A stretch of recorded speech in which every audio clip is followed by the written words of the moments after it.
Hello, I'm Janet Pittman, curator of this textile display at the Greater Des Moines Botanical Garden. It's the pleasure of the group I belong to, CITA, Central Iowa Textile Artists, to bring this show to you visually today and hopefully in person. The first quilt I want to talk about is Rosie's Water Garden by Mary Cecil. And one of the things that we like to do as quilt artists is to capture something that we see around us in fabric. And Mary has chosen several different kinds of fabric. Some are hand-painted, some are batiks. She has added a lot of stitching and actually some beads and other things that help bring that sparkle of the water.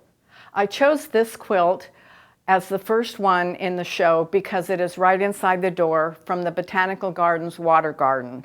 And I thought that that helped highlight what our show is about, connecting with nature. Barb Jones did this delightful batch of boots. She grew up in Dodge City and she said cowboy boots were everywhere. So when we talked about inspired by nature, she found some of her most eclectic and bright garden prints to highlight her set of boots. She actually had 9 of them. I chose the 4 that I thought just sparkled. This quilt is The Butterfly's Garden by Barb Stewart. And she was inspired by some fabric she had seen, but she reproduced that, and the flowers are painted with metallic paint and the butterflies are cut out of some other fabric. The thing I really liked about this is that you have the idea that the wind is blowing, and she's done that with the quilting that she did in the background on this quilt. This is Irish Garden by Janet Bergeron. Janet is a friend of mine, and we're the 2 Janets in several of the textile groups around town. This is, as you'll notice, a more abstract example of textile art, whereas we've seen several fairly realistic examples. She was inspired by a trip to an Irish garden that honored Irishmen who had fought for other countries. This is Monarch Migration by Rebecca Kimball. I was there the day she took this photograph of the monarch butterfly and the zinnia.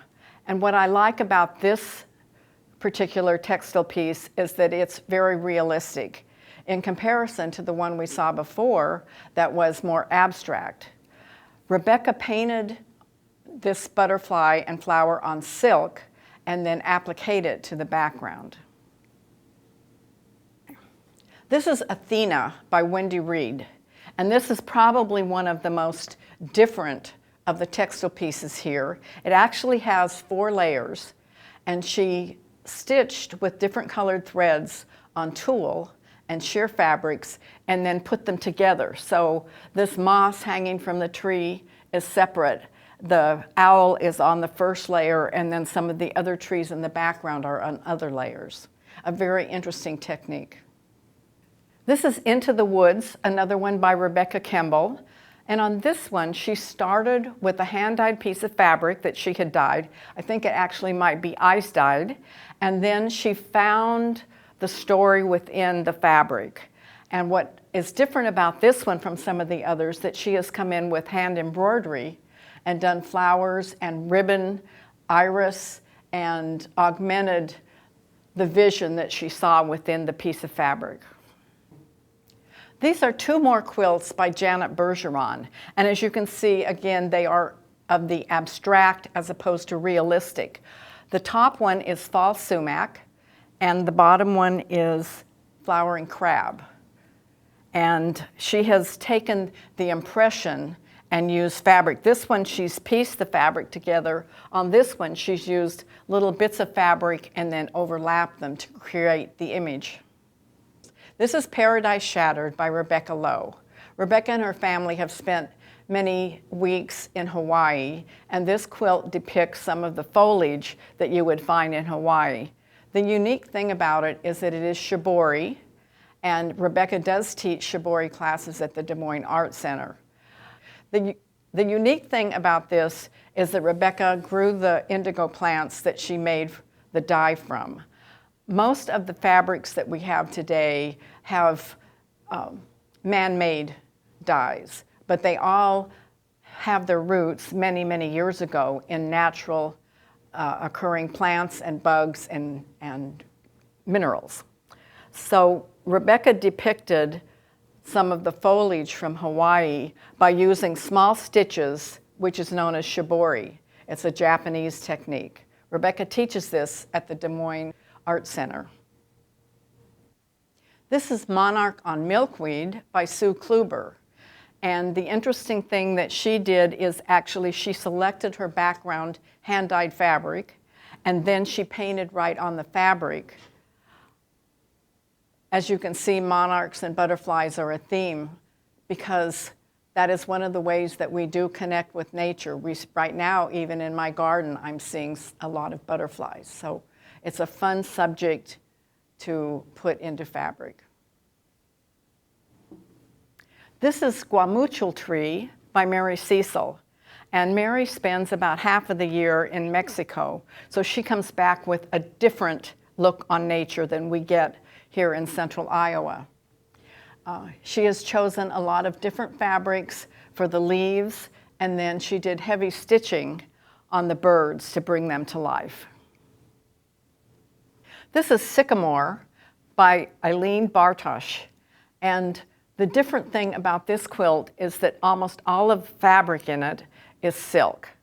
And it has a wonderful, this silk has a wonderful slubby texture that adds to the feeling of being out in nature. Around the edges, she actually used an old standard quilt block called Log Cabin, but she's given it a new twist. Reconnecting by Wendy Reed is one of my favorite quilts. The technique is very time intensive, but it has such a wonderful feeling. This has about 10 layers of fabric on it.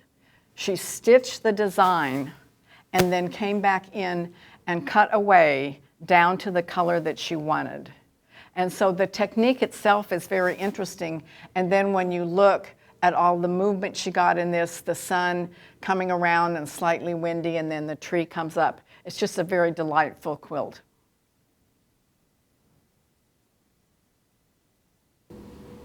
This quilt is Hibiscus, one of my newest quilts, and I was inspired by a photograph I took in the Gardener's Show House.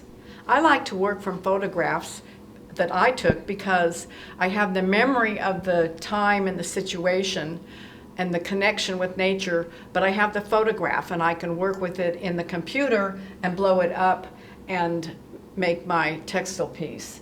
I was enamored with this hibiscus because it had yellow veins, and so I started with a background of yellow and added the other fabrics on top.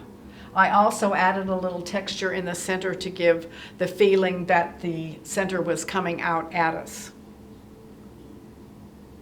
This textile piece is Swallowtail on Coneflower, and this is another one by Sue Kluber. This time she did paint the swallowtail, but the coneflowers and the leaves are fabric. What I do like about this one is that she has added a little texture around the coneflowers with seed beads. This is Stephanie's Potted Plants by Barb Stewart. And she's taken a little different tack with her fabric and textiles, and that she has made leaves and parts of the flowers that raise up from the surface of her background. And this gives it a very lifelike texture. You want to come feel it. It's really nice.